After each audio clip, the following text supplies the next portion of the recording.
सावंतवाडी इथल्या सिंधुदुर्ग जिल्हा कारागृह संरक्षक भिंत कोसळली तर दगडी भिंतीवर सिमेंटचं बांधकाम करणं भोवलं। प्रशासनाच्या गलथान कारभारामुळे संस्थाकालीन ऐतिहासिक ठेवा जमीनदोस्त।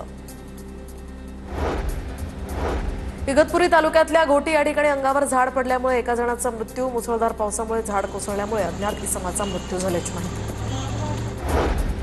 वाशिमच्या कुकसा लघुसिंचन प्रकल्पाच्या भिंतींवर झाडं पडली तर झाडं वाढल्यामुळे या ठिकाणी प्रकल्पाच्या भिंतींना धोका। प्रशासनाला वारंवार निवेदनं देऊन सुद्धा दुर्लक्ष होत असल्याचा आरोप। स्थानिकांचा जलसमाधी घेण्याचाही इशारा। कोल्हापूरमधील धरण क्षेत्रात पावसाची संततधार कायम। पंचगंगा नदीची पाणी पातळी सध्या 31 फुटांवर। जिल्ह्यातील 56 बंधारे पाण्याखाली तर पुढील 2 दिवस जिल्ह्याला ऑरेंज अलर्ट।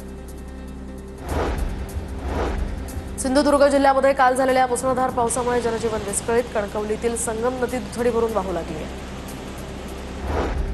नाशिकमध्ये अनेक भागात रात्री मुसळधार पाऊस। गंगापूर धरणातून 3716 क्युसेक पाण्याचा विसर्ग।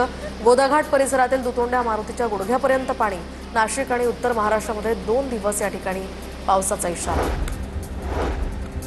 नाशिकच्या इगतपुरीमध्ये 8 दिवसांपासून पावसाची संततधार। धरण क्षेत्रातील पाणी पातळीत कमालीची वाढ।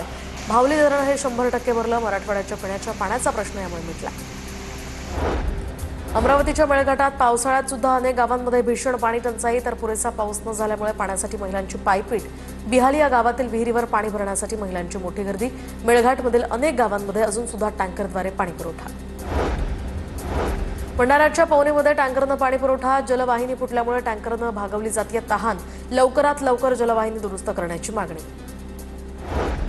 रुग्णालयात जाण्यासाठी रस्ता नसल्यामुळे पाण्यातनं जीवघेणी कसरत तर नंदुरबारच्या अक्कलकुवामधल्या केलखाडी पाण्यातलं हे धक्कादायक वास्तव समोर। सर्पदंश झालेल्या व्यक्तीला झोळी करून पाण्यातनं वाट काढत रुग्णालयात नेण्याची वेळ।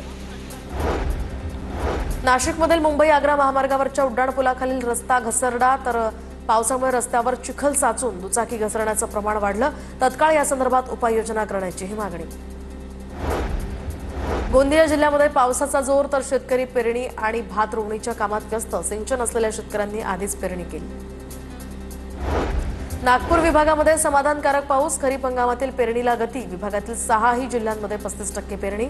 नागपूर जिल्ह्यामध्ये 27%, चंद्रपूरमध्ये 53% तर गडचिरोलीमध्ये 20% पेरणी। येवल्यातील हडपसरचे शेतकरी सुनील सोनवणे यांनी ड्रॅगन फ्रूटची शेती फुलवली तर कमी पाण्यात येणारे ड्रॅगन फ्रूट्स पिकवण्यात आले। शेतीमधनं लाखोंचं उत्पन्न त्यांनी घेतलं। ड्रॅगन फ्रूट शेतीमुळे आर्थिक परिस्थिती सुद्धा त्यांची सुधारली। गोंदिया जिल्ह्यामध्ये धान खरेदीचं उद्दिष्ट पूर्ण झाल्यामुळे 35,000 शेतकरी धान विक्रीपासून वंचित राहण्याची शक्यता। धान खरेदीचं उद्दिष्ट न वाढवल्यास आंदोलन करण्याचाही ठाकरे गटाचा इशारा।